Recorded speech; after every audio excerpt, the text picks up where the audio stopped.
Hei og velkommen til denne direkte sendingen fra Med Israel for fred. I dag er det en spesialsending hvor vi har med oss Israels ambassadør Alon Roth, og vi går direkte til Israels ambassade i Parkveien. Hallo, Alon. Hello, Konrad. Good to see you. Good to see you as well. How is life after lockdown, or starting slowly to get back to life in the embassy? Yes, like everywhere, like in Norway, like in the whole world. And I do hope that we will all be healthy and busy, and that we will be able to shake our hands instead of just talking to you and to the viewers through online methods. With God's help. Yes. We surely look forward to that, and we hope to have a conference in Stavanger in November where you are scheduled to be one of the speakers. But we are really thrilled to have you now for the next hour, and many of our members have already sent in some questions for you, and we will come back to those policy questions later. But to kick us off, if you were 20 years old today and you had 2 million shekels and you would establish yourself in a city of Israel, where would you, what would be your favorite? I'm not sure that with 2 million shekels you can do much today in Israel, unfortunately. Okay. Prices of property are horrible. I know but you can have a mortgage for the rest. Exactly. I know it from my kids who are buying their new and first property. But I think that I would go back to the city I love most, and this is the city I was born in, Haifa, in the north of Israel. I love very much the fact that we have sea from the one hand and the mountain 400 meters in a good day. I love the fact that it's a city full of, really Israeli coexistence. You have the Jews, you have the Arabs, you have the kibbutzim down there. I really love all of this together. And if I would have had these 2 million shekels and it would have been enough to buy something, I think that I would go to Haifa. And by the way, I suggest everyone that comes to Israel, it's true that Tel Aviv and Jerusalem are a must. But don't hesitate to go to Haifa. You will be surprised how nice and beautiful it is and unique. Yeah, it's a really nice city. And the view from Carmel Mountain is magnificent. Excellent, exactly. So what is your favorite Israeli food? I don't even know how you call it, you translate it to English. My mother came from a Polish descent and my father from Hungarian. So I'm used to this kind of food. So what is the favorite one? I would say that I like very much gefilte fish, if people know what it is. Yeah. It's kind of fish balls Yes. that we make for Easter and for other occasions. But I will surprise you. When I go to Israel, I have 1 or 2 excellent restaurants that I love in Israel, and those are Middle Eastern restaurants. Both of them are managed by Arabs, and I love very much to go to Jaffa and to eat their very good food, very good salads and other stuff. So, what is my favorite Israeli dish? Everything. Yeah. Wonderful. So many of our MIF members miss the meetings when you and other staff from the embassy come around to give lectures. And so we have got many questions from the viewers. And if you are listening to this live stream right now, you can type your question in the comments section, and I will try to find it and pass it on to the ambassador. But the first question is from a former member of parliament, Hallgrim Berg. He's asking about the so-called peace organizations in Israel. And these are groups, according to him, that seems to be doing little else than undermining Israel's reputation abroad. And what are Israel's official response to these groups? You know, maybe I will surprise the honorable ex-member of parliament who asked it by saying that, you know, in a way I'm proud of this. I think that this is a sign of how the Israeli society is mature, is secured, is strong, is democratic, is open, you know, to many views. Some of them are views that make my work here more difficult. But I think that this is the whole idea of democracy. You challenge, you put uneasy subjects on the table and you are able to discuss them, whether in Israel or out of Israel. So, yeah, sometimes, you know, the views coming from this direction or that direction are more problematic to deal with. But I think that if you look at it from different angle, it shows how strong is the Israeli democracy and how open it is. It is open to everyone, to whatever idea you have, to whatever challenge you have on the table. And if you ask me as an ambassador, I think I have good answers to many of those questions. And I'm even proud to say that sometimes if I'm challenged with questions coming from these organizations or others that we don't have an answer to, I'm looking for the answer, but at least this is the good feeling of coming from a society that is open to everyone. We don't censor, we don't shut up mouths, even if it's very tough sometimes, I agree. Yeah, thanks for that. And Halgenberg also has another question.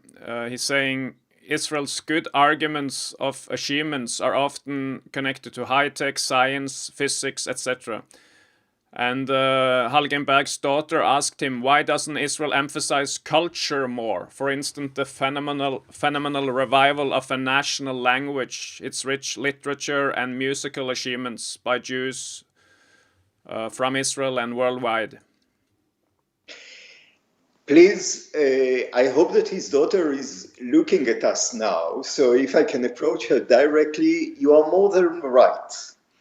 And unfortunately, because of what we all passed in the last few months, we couldn't achieve it, but we had very interesting projects and plans to bring here Israeli culture. We did it last year as well. This year we're trying to double the efforts and the achievements on this regard.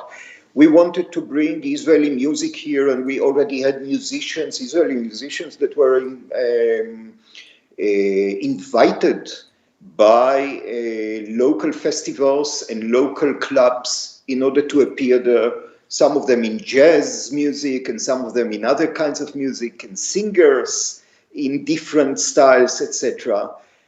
Hard rock Israeli singers that wanted to come here and were invited already. And in the issue of literature, we are working very hard on exposing both Norwegian literature in Israel, which is, by the way, if we have the opportunity to speak about it for a second, very interesting. Sure. Lots of Norwegian authors are being translated to Hebrew. I have 5 or 6 books of Norwegian authors who were translated to Hebrew. I have them in my library. And we're trying now to translate Hebrew literature and poetry to Norwegian. We just had a discussion about it a week ago, and I do hope that we will be able to realize it soon. So the question is totally right. I totally agree with it. I wish I had the budgets to what we would like to do, but I think that the richness of the Norwegian literature and culture and the Norwegian of the Israeli literature and culture should be exposed better in both sides, and we're working on it. So I'm very happy to hear the question, because in a way it bolsters our belief that this should be done. Yeah, that's right. There is great expectations among, expectations and longing among our members to go back to Israel now after flights having been closed down. And when do you think that the borders again may open so that Norwegian tourists can go to Israel? I wish I knew, because then we could have done miracles with this knowledge. Yeah. I've no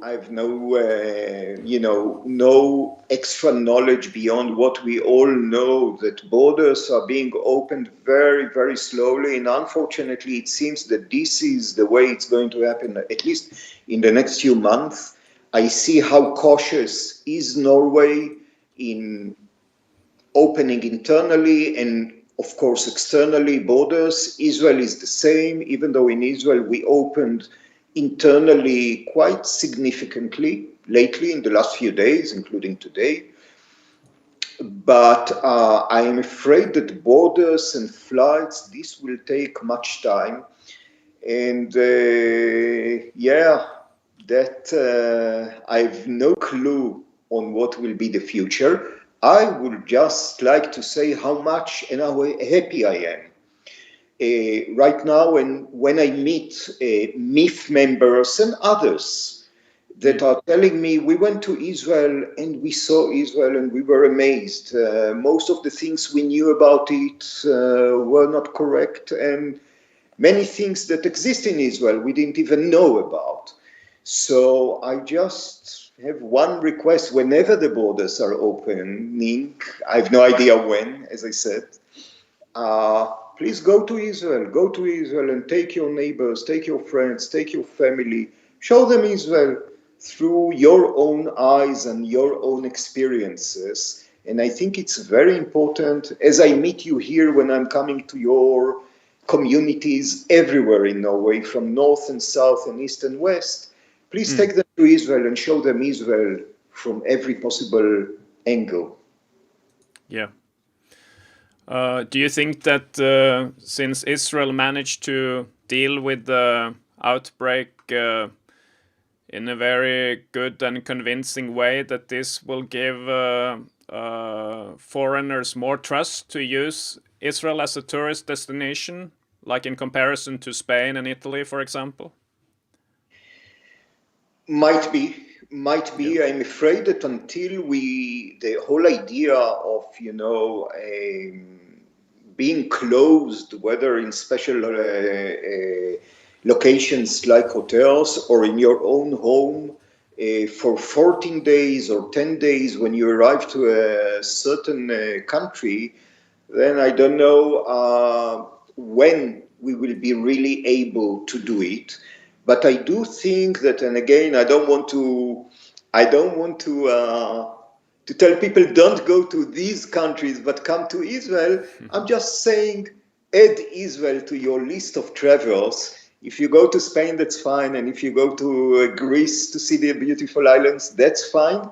Add Israel as well as a destination. I think that in Israel, contaminations and these kind of things connected to the corona are a bit less nowadays. And I do hope that when the borders are open, and I do hope that the Norwegian carrier, will resume its flights to Israel that were a huge success. I do hope that some of you and your relatives or friends will find their way to Israel as well. Yes, thanks for that. So we have almost 100 viewers across Norway and Denmark already. We really appreciate your time. And people from all over Norway saying that they are listening. So that's great. Actually, we got two similar questions from Stephen and Dov if Israel has freedom of religion, why can't Jews pray on the Temple Mount? As you know, there are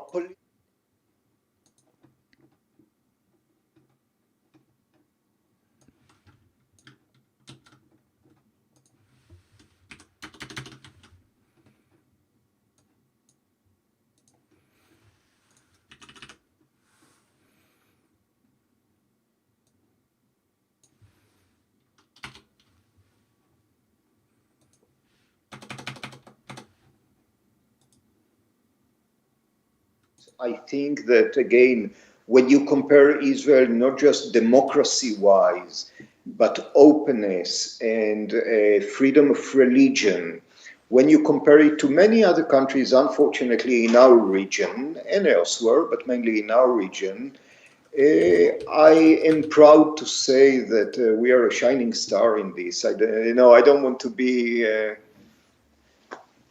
commenting myself and ourselves, but in the end, this is reality. We have freedom of religions, and the question of Temple Mount is a very, very sensitive issue that was decided upon years ago, and I think that this will continue in the future, mainly from political reasons.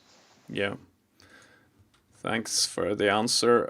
Sorry to the viewers. I did a click error, so for a few seconds you didn't hear the ambassador's answer, but I think you got you got the gist of it. Sorry for that. It's hard to be a journalist and a technician and everything from your home office at the same time. Kim Freddy says, if it's a political conflict you have with the neighbors, there will be a political solution, and if it's a military conflict, maybe it can be solved militarily. If it's ideological, then maybe you have to find an ideological solution, and radical Islam is your neighbor on all fronts. And how is Israel? How is it possible for Israel to defeat this violent form of radical Islam? Israel is not fighting Islam. Israel wants just one thing, and I'm sure that those of you who went to Israel saw it not just from what an Israeli ambassador is saying, but you heard it from Israelis. We want to live in peace in this very small, very, very small country, state, in a very, very turbulent area. And you are right by describing the area, the Middle East today, as very problematic, as very dangerous, especially to Israelis, but not only, to others as well. I think that Israel is the only country in the world today that is confronted by another member of the UN who is calling openly for its destruction. So Israel has to have a very powerful military, a very strong military force in order to defend the state of Israel. It used to be like this since I remember myself as a boy in the beginning of the 60s, and I'm afraid it will continue in the future. On the same time, yes, we strive for peace. We are not against anyone. We strive for peace. We want our small piece of land to be full of science and to be full of good agriculture and to stop the deserts and to do the other wonderful scientific and other miracles that we do in Israel, to cooperate with Norway, to cooperate with others. This is mainly, I would say that the purpose of Israel and Israelis is mainly a positive one. How can we make peace? How can we do it better? And you know, I'll tell you something very nice. When I come to a country, I'm trying to listen to the songs. I'm asking to some of those songs to be translated to me. I believe that songs really carry sometimes the soul of a nation. The songs that you are singing in the kindergarten or later on as an adult. And when you listen to Israeli songs, you hear the desire for peace, the desire for no more dead. You don't hear the desire to kill the other, to conquer, or to be powerful, or whatever. No, most of our songs are songs of peace, peaceful nature, and let's live. And I think that this really gives the idea of Israel. So we are not against something. We live in a very dramatic, problematic area. I don't have to tell you about the Middle East, about Syria, about Iran. You know all of this. But still, even in this very difficult area, we are trying to look forward positively with lots of optimism. And I think it works. I think we have peace with 2 Arab countries. I think we have interesting relations with many other countries. I think we are contributing to the world positively, as I said, in agriculture, in economy, in innovation, in health, in everything. So we look positively on life. We don't try to counter, we try to build. Wonderful.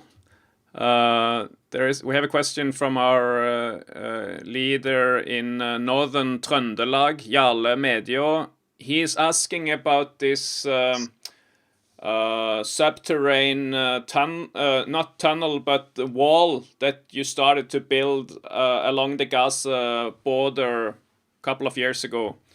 Is that work now finished, or can you give any information about that? Well, yeah, we had to, unfortunately, as you know, the Hamas was digging what they call attack tunnels. I call them murder tunnels because they should be used according to their initial idea. They should be used in order to enable armed units of those terrorists, of Hamas terrorists, to infiltrate Israel and to kill Jews and civilians. They say it openly.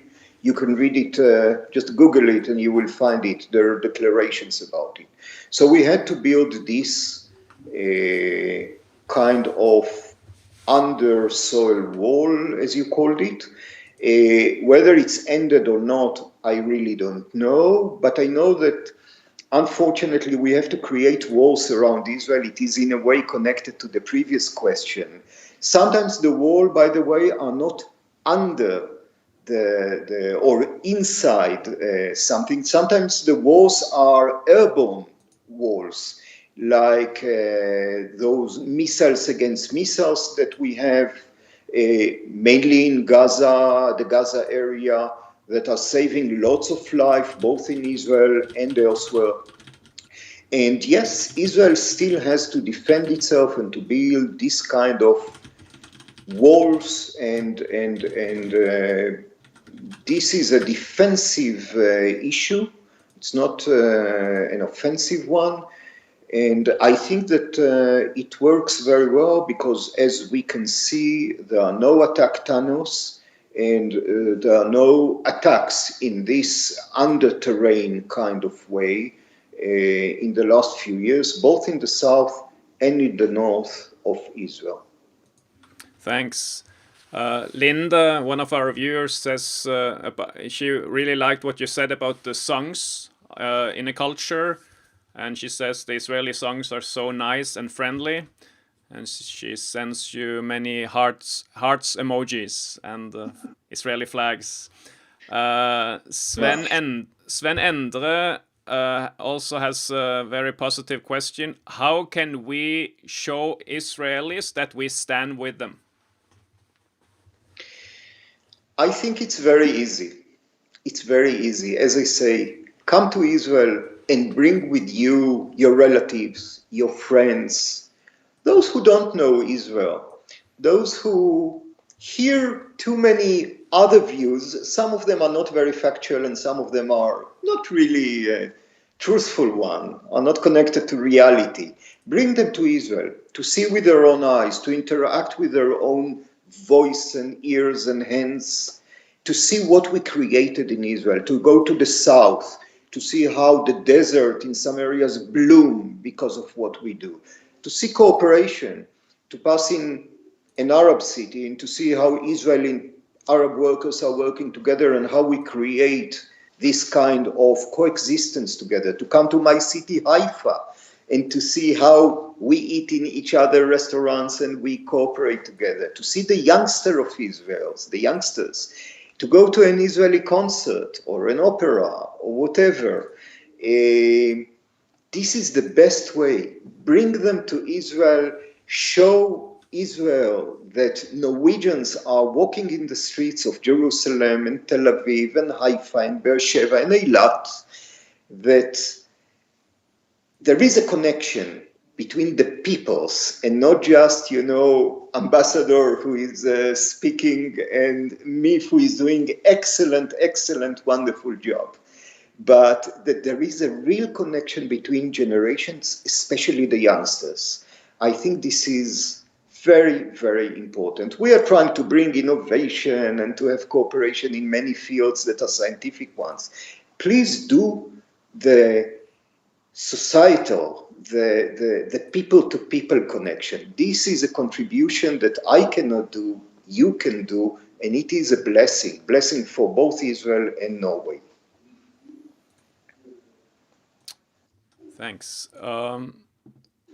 How is the Trump peace plan received in Israel? And this is a question that we got from Sverre before the broadcast. How is the Trump peace plan received, and will implementation be easier with the new unity government?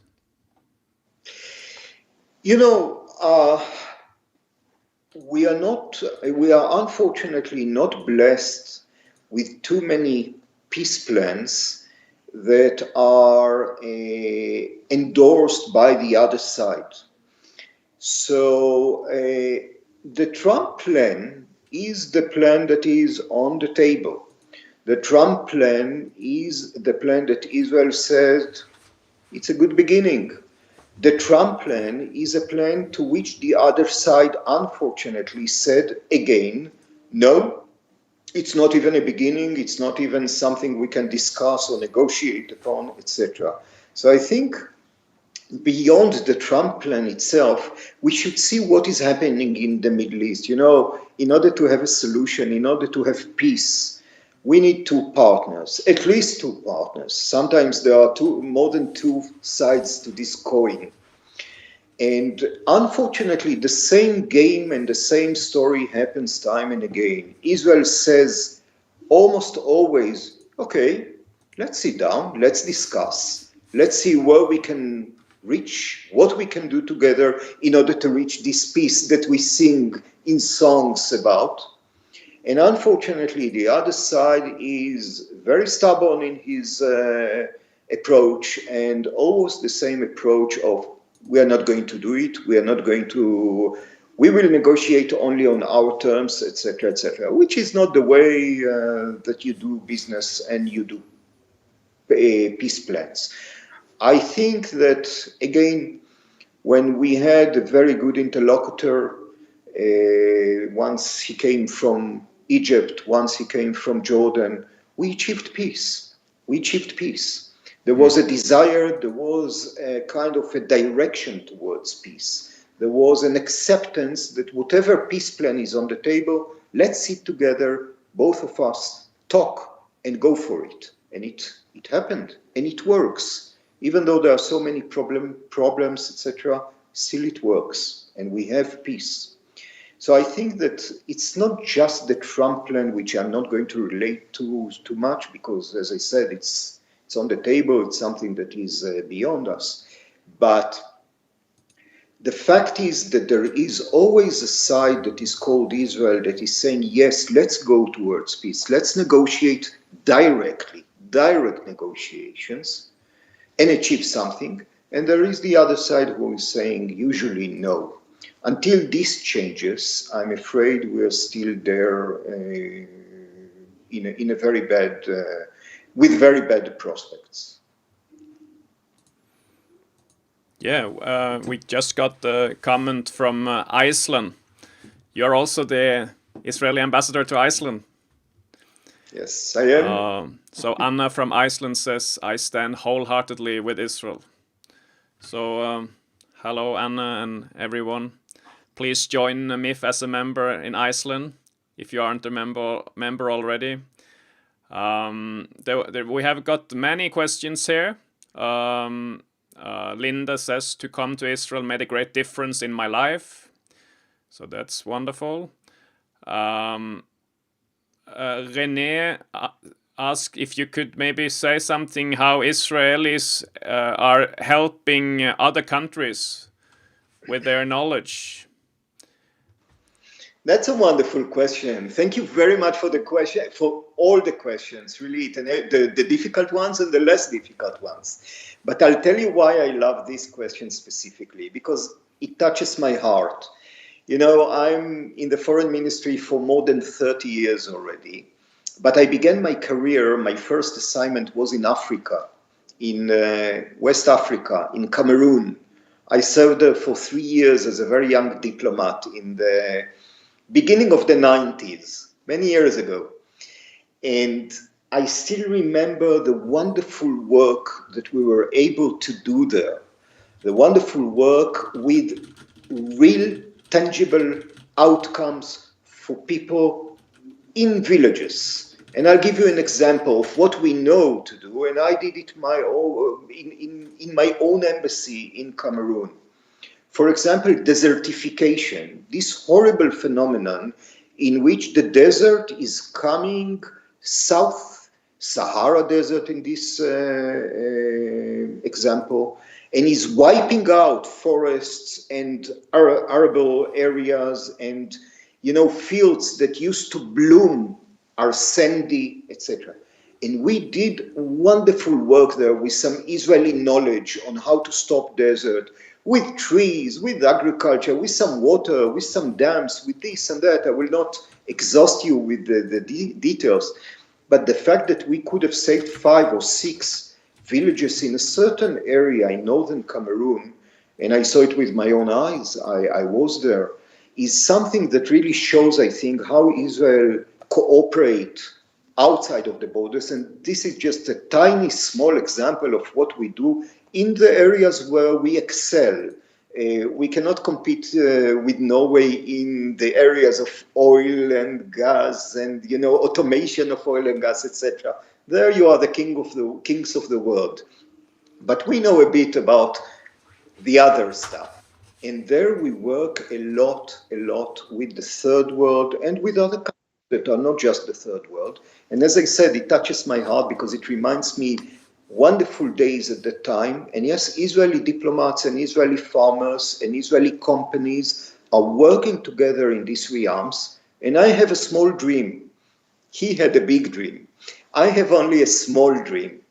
And my small dream is to see one day your excellent external aid, NORAD, for example, cooperating with our NORAD, which is called Mashav, together in areas, in projects where you can contribute and we can contribute, and working together in order really to share. It can be agriculture, and one day it can be the fight against corona or another disease or women empowerment or things like this.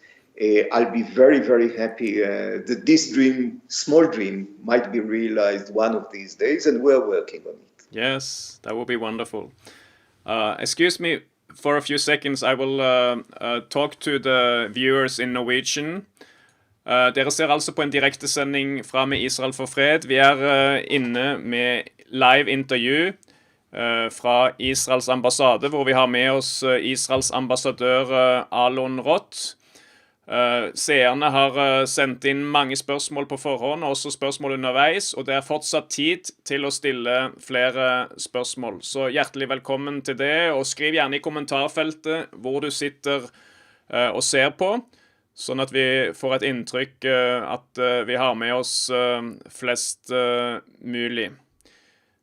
Going back to you, Alon, thanks again for having us, and I'm sure that the viewers have more questions. There is a big variety of questions, as you can see, and we got another question from Jarle. He says that in his visit to Israel in 2018, he heard about criminal gangs that operated in the southern Tel Aviv district, especially involved in drugs. Is this just rumors, or does Israel have a challenge with drug gangs from Africa operating in the Tel Aviv area?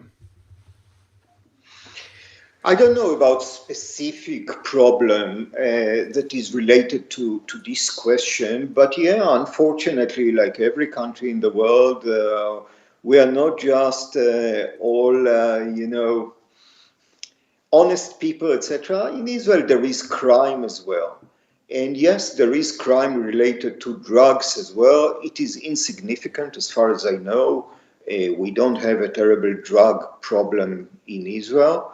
Drugs are illegal, but anyway, I don't know about a big problem. We have spots like every other country, and yes, we deal with it. And the south of Tel Aviv is a very interesting area that is changing. It has no resemblance to what I remember it 30 years ago, but this is the reality in Israel as part of this global economy and global movement of peoples. We see different people everywhere, but as I said, most people are very honest. Most people are just coming in order to work and to earn their lives and to raise kids to better future, etc. And there are always some who are not, and they are being dealt by police and judiciary, etc. Yep. Elizabeth says, I love and pray for Israel, have been there 4 times and will come back. They have the best fruit and vegetables in the world. And that leads me to Atlas' question, how much fruit and vegetables is exported to Norway every year? Do you know? I don't know the numbers because, it's very difficult to count it. Some of it comes, again, global economy, some of it comes through other places, etc. So it's difficult to know. But I know that, yes, you have lots of good fruits and vegetables and other produce coming from Israel to Norway. And I was asked how you can help the state of Israel. Eat them, enjoy our ability to create these fruits, when it's winter, when it's summer.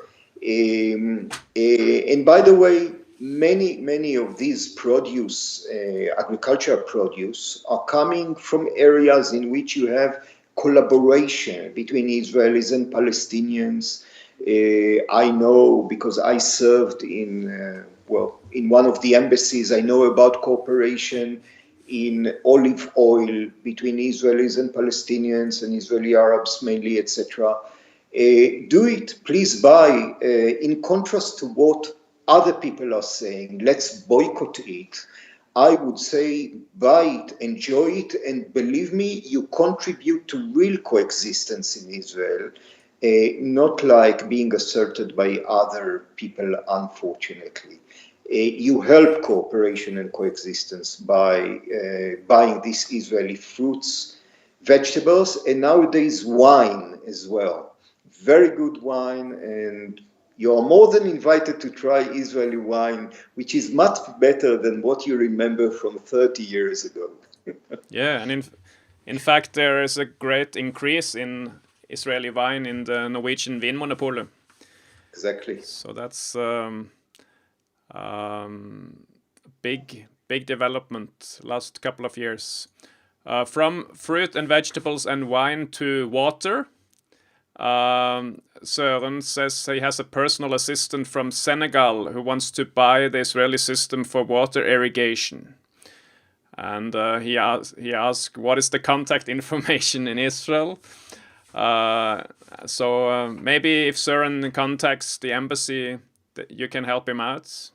Exactly. Please contact us. We have very good economic department here in the embassy that is doing exactly this kind of things. And by the way, just to say a word about water, I know it's very strange to speak in Norway and in Iceland to Norwegians and Icelandic people about water, but I don't have to tell you that water in Israel are very scarce. We had a wonderful rainy season this year. Even the Sea of Galilee today is 100% full. I can't remember seeing it full in my 60 years of life. But water is still a problem in Israel, and I don't know how many of you know that we desalinate most of our drinking water in huge quantities that are growing every few years. We build lots of new factories, desalination factories, and more than that, we are the leading country in the world in retreatment of water. We reuse the water, so we take water from, the consumption, the regular consumption in houses, and we treat them to such a level that you can drink them. And yes, I drank them. I had the example of doing it. Believe me, it's tasty. It's tasty and it's clean. And we reuse them again and again. So we reuse something like 70%, if I'm not mistaken, of our used water, which is a world record. Well, highest in the world, a record, yeah. And if I can link it to another question that I was asking, some of the countries in the world are now buying Israeli technology in these realms, including some countries in the Middle East that are very much interested in this. I don't have to tell you, the problem of shortage of good, clean water in the world is major, and it's going, unfortunately, bigger and bigger every year. So this technology is not just used in Israel today, it is going outside as well. Yeah. And Shasti, already, even before you mentioned that the Sea of Galilee is full, Shasti asked, do you think that it will be so full that you have to open the gates down to the Jordan River, or is it the new heat wave? Has it set stop for that? Well, you've touched one of the most important questions that Israelis are asking, debating themselves in the last few weeks. Will we open the gates of the Sea of Galilee? I'm not joking.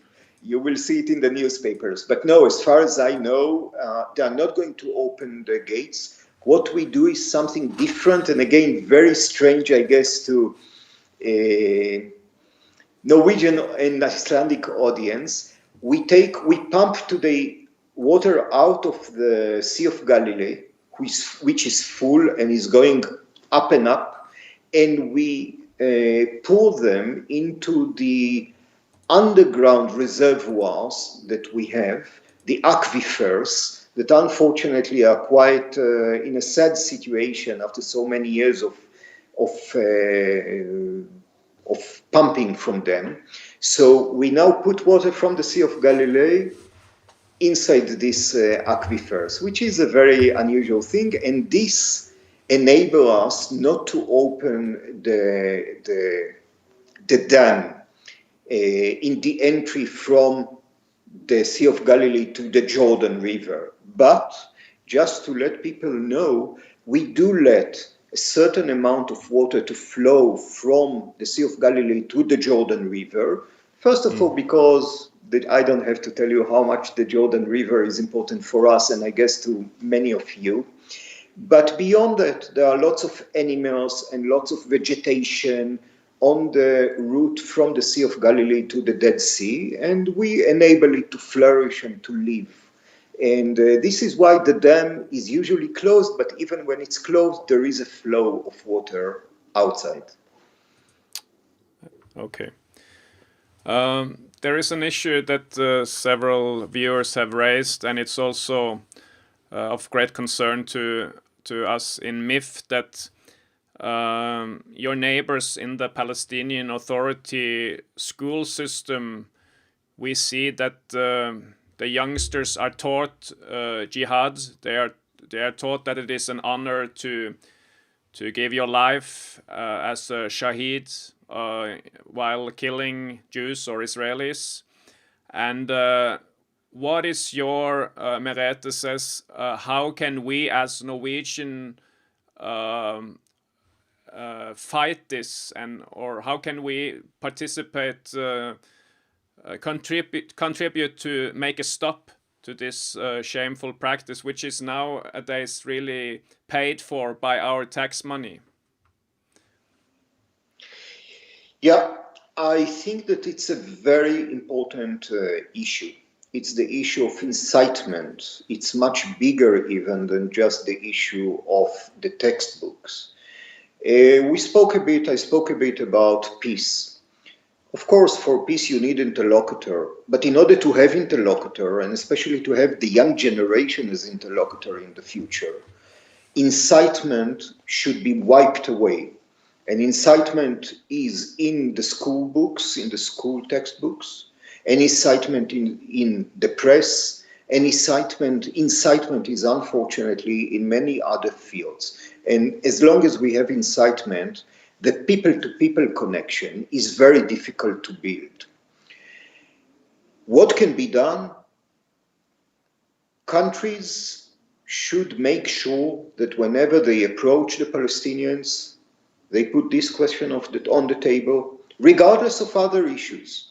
To put the issue of incitement off the table, countries should understand that when they help the Palestinians, and we are for helping the Palestinians, but when they help the Palestinians, money should not go to incitements, whether in school books or incitement for terrorism or payments for killers and murderers and suicide bombers' families, etc., which is part of incitement because it brings the next generation of wrongdoers.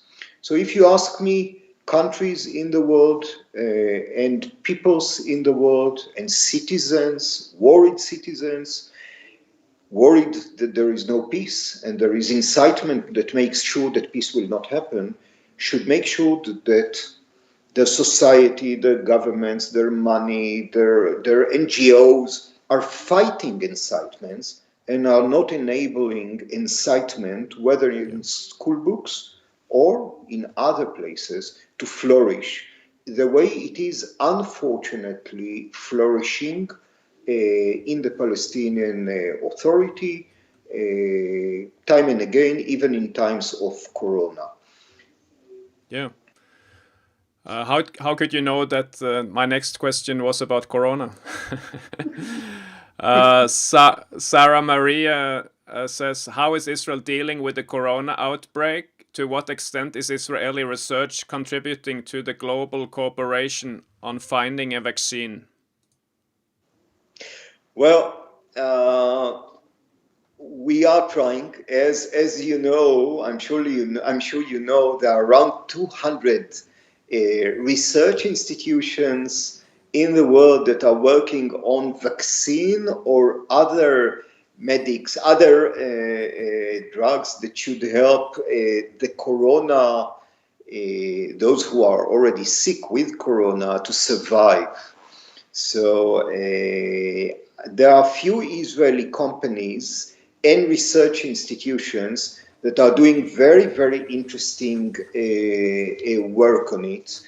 And by the way, we have on the 27th of May, in how much? A bit more than a week time, yeah. Yep. We have a webinar, so it's web seminar in the internet, open, that is called Medical Innovation in the Startup Nation, Combating Coronavirus. It will be on the embassy Facebook and webpage, so you can connect yourself through this link that will be there. And there it's going to be, I think, a cooperation between Israel and many countries in the world on the web in trying to move forward. Don't ask me details. I'm not an expert in this realm. I just know that there are few other countries and lots of researchers And I do hope that we will see there lots of Norwegian researchers as well. You have very, very high level of science and technology and health research. And I do hope that this kind of connection will be made there as well. We will see, it's still a week to go, so we will see what is happening there. But as I said, it's worldwide. It's Nordic cooperation. It's Israel and the Nordic countries, and there is another cooperation that is between Israel and other countries. And I do hope that we will see, as I said, Israeli-Norwegian cooperation in this realm. Otherwise, yes, there are some Israeli entities that have had some achievements. Again, I don't want to brag. I'm not this kind of person, so I will not say we found. No, we didn't find. Are we close? Let's see. I do hope that someone in this wonderful world will find the solution and the vaccine to this horrible malady. If it's going to happen in Israel, I'll be happy twice. Yes. Questions and comments keep streaming in. So do you have time to 1 o'clock? Yeah, please continue. Wonderful. We have had a series of questions regarding the settlements in Judea and Samaria. Sverre says, do you think it will be easier to visit Sikhem in the future? I don't know how it's pronounced in Hebrew. And in Sichem, or in the Nablus, Sichem, yeah. And so he is missing a lot of he misinformation about these historical places in Judea and Samaria. And why is this history difficult to convey, is his question. And then there was Ulrich from Denmark. He asks, how severe are Judea and Samaria harmed by European Union non-preferential custom rates? So some history and some technical issues. Some history. Well, you know, when history mixed with politics, I don't have to tell you what comes out of it. I think that Shechem, that's the way we call it for many, many years. Well, you find Shechem in the Bible, of course.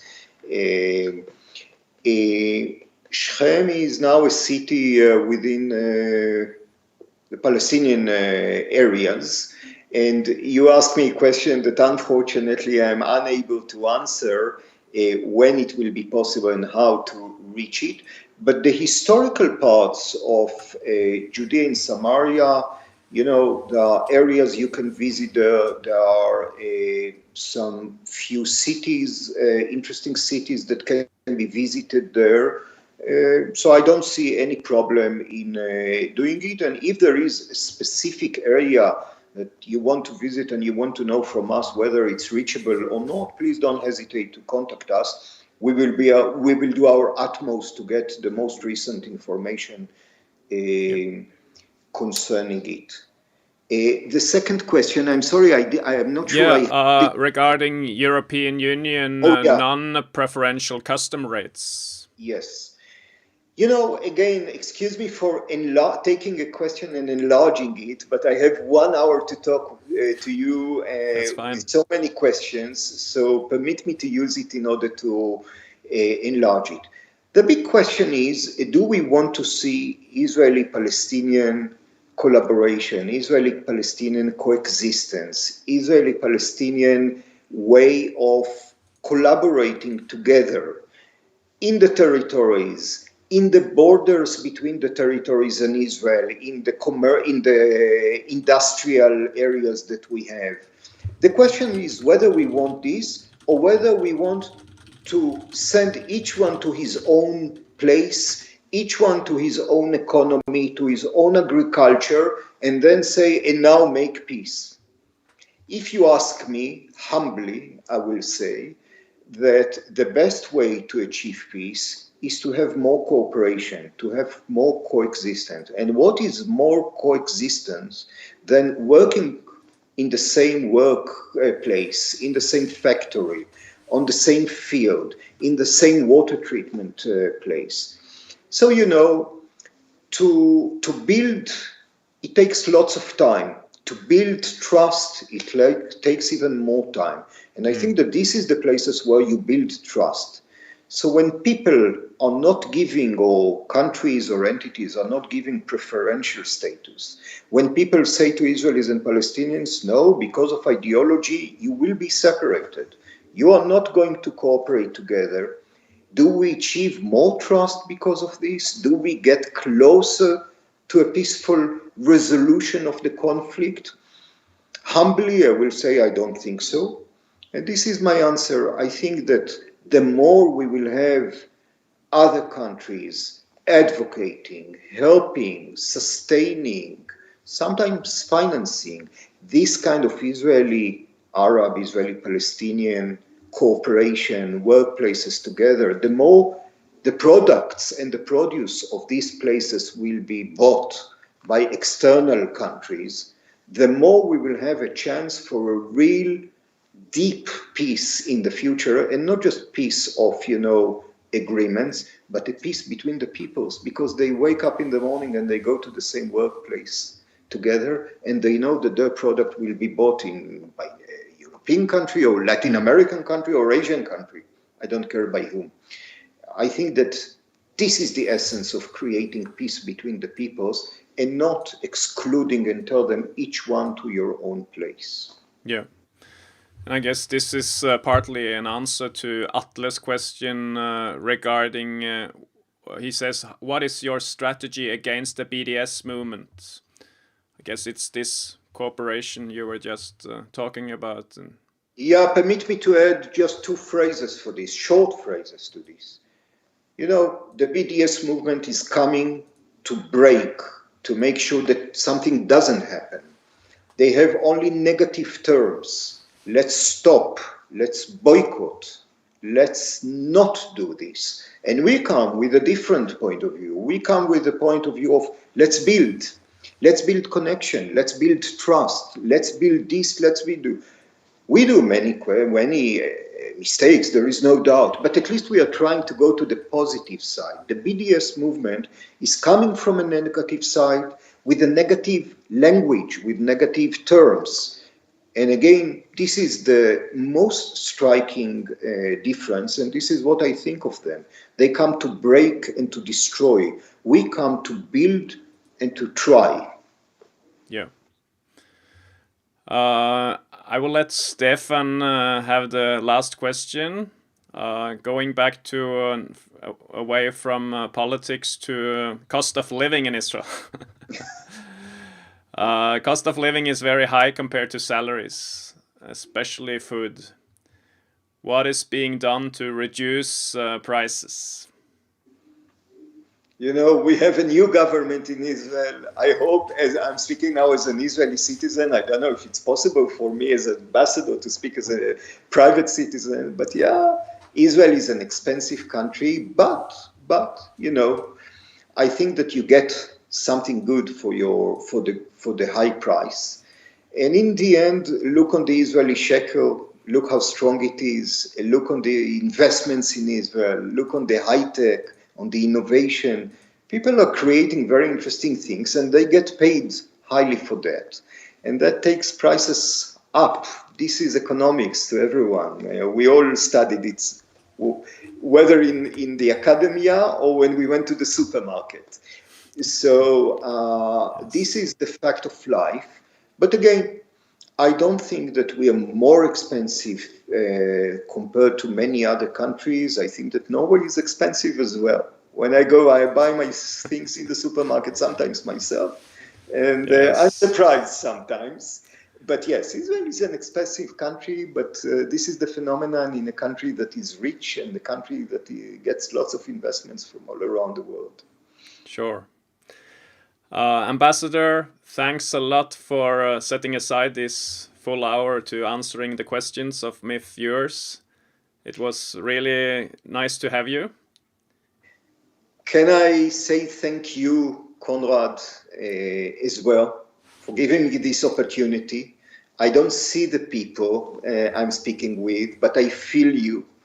Thank you very much for the questions, whether the easy ones and the less easy ones, and that's fine. I said free speech, free discussions. This is the spirit of Israel. Each one of you that was in Israel saw it, how free and how many questions we put on the table.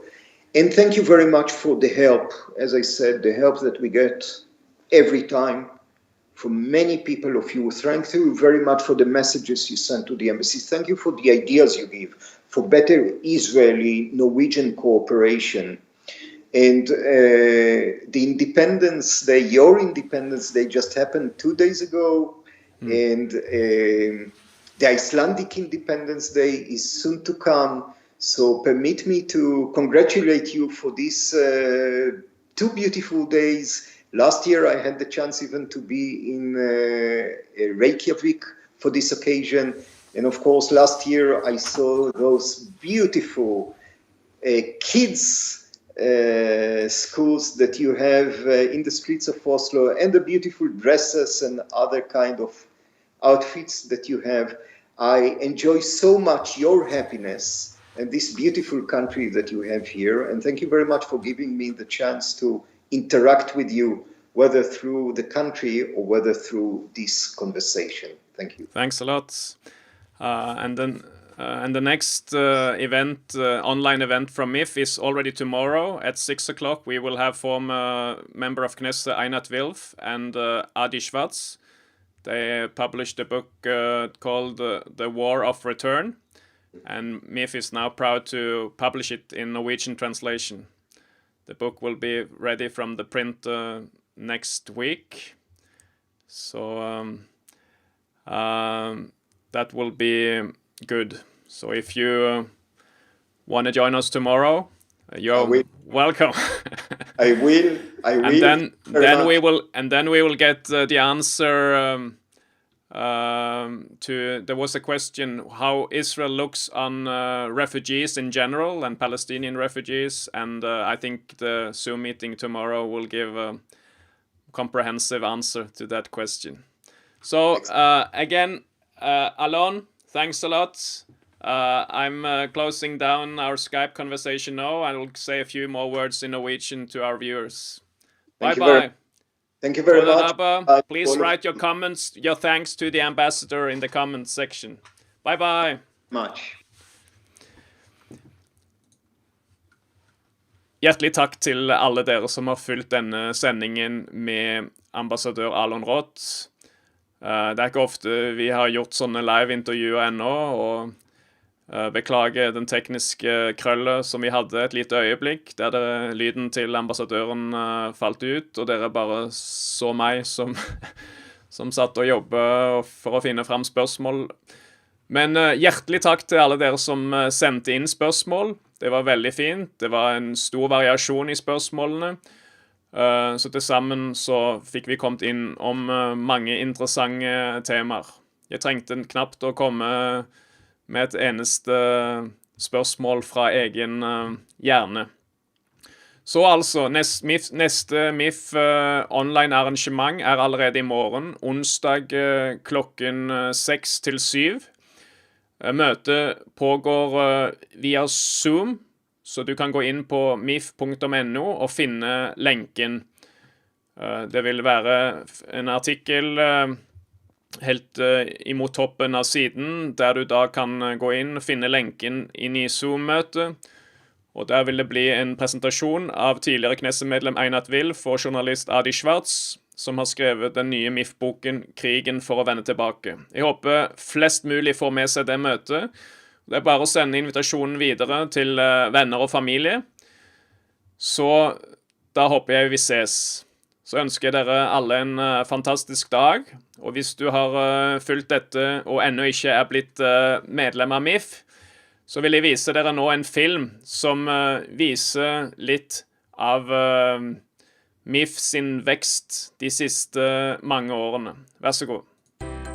Med norsk hjelp og fredspris fra Nobelkomiteen skulle konflikten mellom israelere og palestinere ta slutt for alltid. Men slik gikk det ikke.